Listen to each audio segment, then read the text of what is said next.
There was tension between Great Britain and the United States of America for most of the colonial history. Tensions and conflicts sparked the 13 colonies to gain independence and form their own union. Even after the end of the Revolutionary War, there were still many disputes between the British and the Americans. The way they solved their problems was through war, thus creating the Second Revolutionary War.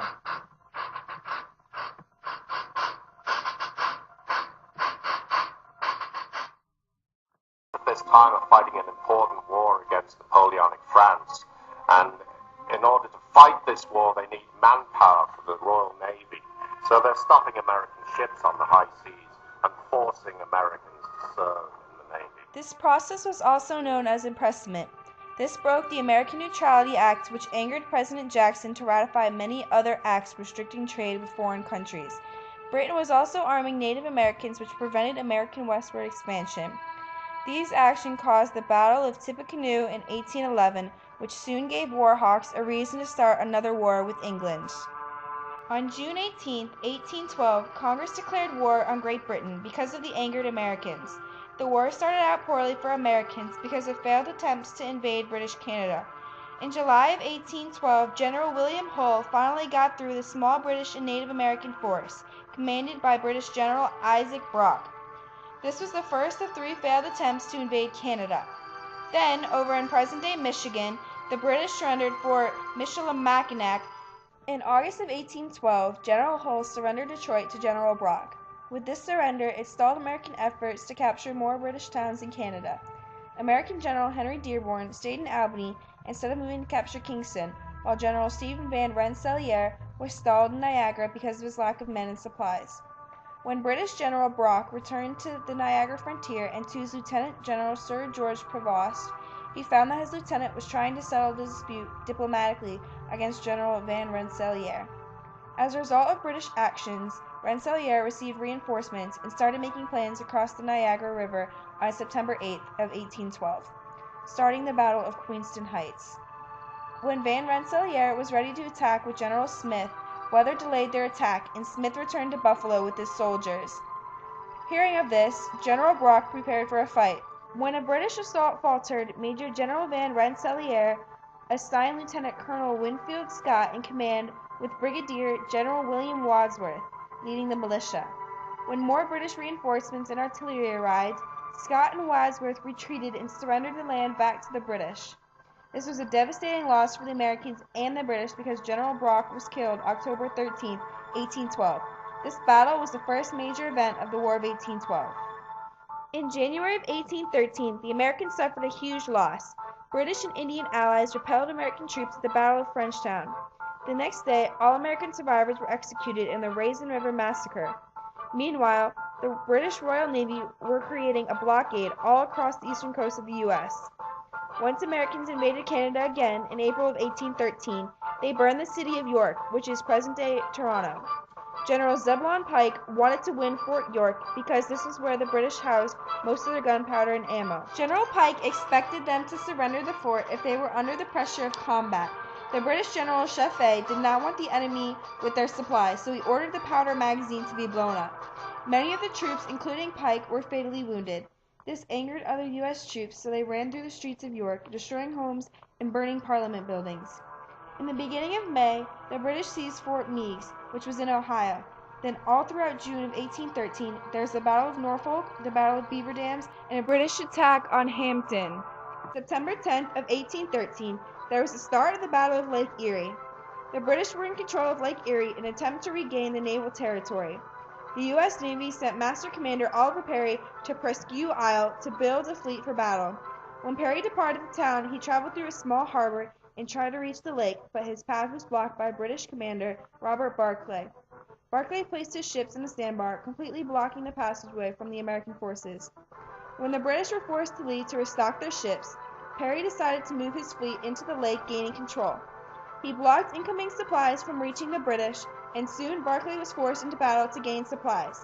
Perry and the U.S. Navy won the battle and gained control of the Lake Erie. This was the third major battle of the War of 1812. A month later, the Battle of Thames River took place, where British and Indians fought Americans. General William Henry Harrison led an army of 3,500 men up against a combined 800 British and 500 Native American soldiers under the command of Colonel Henry Proctor. Once the American troops advanced, the British fled, but the Indians continued fighting. During this battle, Chief Tecumseh was killed, ending the alliance between the British and the Native Americans. The Battle of Thames was a pivotal victory for the Americans. In November, there were several battles, but the most important one was the Battle of Chrysler's Farm in Canada, which was a major turning point in the history of Upper Canada. A force of 800 soldiers commanded by Lieutenant Colonel Joseph Morris met American troops led by Major General James Wilkinson, just outside of Montreal, Canada. On November 11, 1813, the small British force gained victory over the larger American troops. The beginning of 1814 is a recouping moment for both the British and the Americans during the war. The next most prevalent battle was the Battle of Chippewa, Canada, in July of 1814. General Jacob Brown was to cross the Niagara River, move west along the southern shore of Lake Ontario, and then around the western end of the lake to seize York. But his plan was delayed. Brown was then ordered to cross the Niagara, capture Fort Erie, and move on to Chippewa. On July 3rd, Americans were able to seize Fort Erie easily because only 137 British men were defending it, compared to the 2,000 Americans. 2 days later, both General Brown and the British General Riall wanted to attack. Brown made the first move. This was a major victory for the Americans. The Battle of Lundy's Lane in Ontario started on July 25th with the advancement of the British General Riall. U.S. General Brown was staying in Queenston as Riall was advancing to Lundy's Lane. In the morning, U.S. troops advanced and the battle began. For hours, each side fought against the other side in the darkness. By midnight on September 25th, both sides were too exhausted to continue fighting, so both sides retreated. There was no decisive victory. In August of 1814, peace negotiations began in Ghent. August 24th and 25th, the British burned Washington, D.C. in retaliation of the burning of York. In September of 1814, the Battle of Plattsburgh on Lake Champlain is an American victory which secured their northern border. A couple of days later, on September 12th, the Battle of Baltimore took place.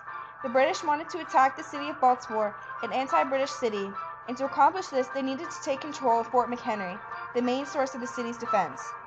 On the morning of September 12th, the British commander, Colonel Brooke, led more than 3,000 troops to North Point for a short battle that lasted just that day, then advanced them to Fort McHenry. As the sun rose the next day, the British warships started firing at the fort. For 25 hours, the British bombarded the fort, hoping Americans would flee and leave Baltimore defenseless. American Major George Armistead fired back at the British the whole duration of the encounter. The British slowly retreated, leaving Baltimore and its citizens unharmed. During the combat between the two forces, Francis Scott Key wrote the Star-Spangled Banner as what he witnessed, being part of that historic day. On December 23rd, Andrew Jackson made a surprise attack on Major General Keene's British camp, starting the Battle of New Orleans. The attack set the British back and halted their advancement on the city of New Orleans. The next day, the Treaty of Ghent was signed by representatives from both countries, officially ending the War of 1812. Due to slow transportation of word, the Battle of New Orleans continued for 17 days until Jackson defeated the British forces and took control over the major trading port on January 8, 1815. On February 17, President Madison ratified the peace treaty and declared the war over. The War of 1812 was one of the most momentous wars in American history. Its major battle was fought after the war ended, and the warfare created a place for the United States in the world, a place we still hold today, a place considered the best country in the world.